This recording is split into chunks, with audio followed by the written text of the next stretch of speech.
Ignoring the resale value when purchasing a home is a big mistake buyers often make.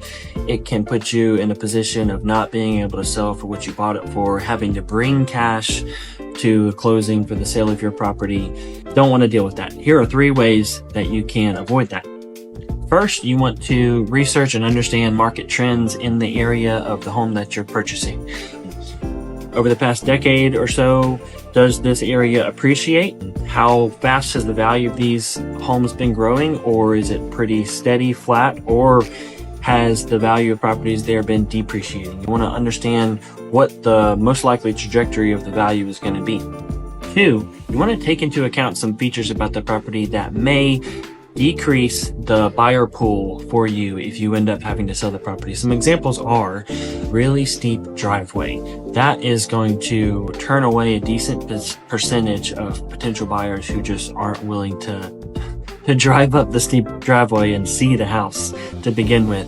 I can't tell you how many times I've been in a house either with a buyer or someone coming to look at one of my listings, and they fall in love with it, decide they're gonna make an offer, this is the house for them, and then they back out of the really steep driveway and they're just like, I can't do it. So that's really hard to change. Believe it or not, buying a home with a pool, it's gonna polarize a lot of buyers. 50% will be so excited, 50% will have to scratch it off their list because they're not willing to buy a property with a pool. Another example is all of the bedrooms being on the 2nd level. You're probably going to eliminate any potential buyers who need all main level living. And then the 3rd strategy is to take into account comparable sales over the last 3, 6, 9, 12 months.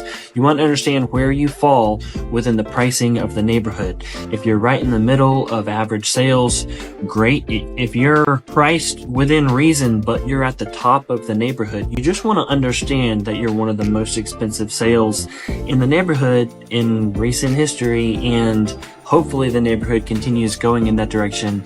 If it stays level, or goes down, just understand where your price is relative to the rest of the neighborhood. Are you at the tip top?